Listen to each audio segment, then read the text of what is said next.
Stevens Elementary has dedicated educators that are helping to transform the school, especially with their recent success in the state accountability ratings. To get a closer look, we turn to the people who know the school the best, the students themselves.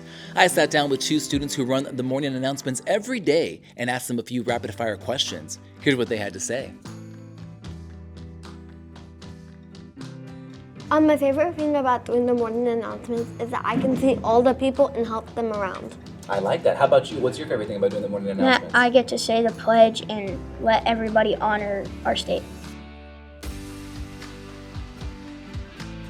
Yes, but we also have other crew members. Yes. Oh, okay. So it's a team effort then? Yes. How many of you all are involved then? I think there's so there's me, you, Nora, Mia, Kimberly. So that's like 5. Yes. They have a whole bunch of parties and fun things that we can do if we come to school a lot. So you get rewarded for good Yes. behavior and good doing well in school. Okay, very nice. How about you? I love so many members in the school and the education here.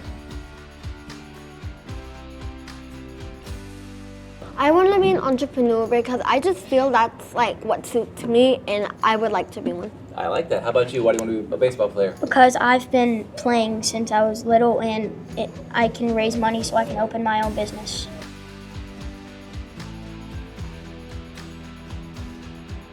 One thing I'm really grateful for is having my parents in life. One thing I'm thankful for is I get to be with my family and we get to be thankful about what we're doing. We appreciate you. Yeah, we appreciate our teachers for teaching us and getting us more higher grades and getting smarter.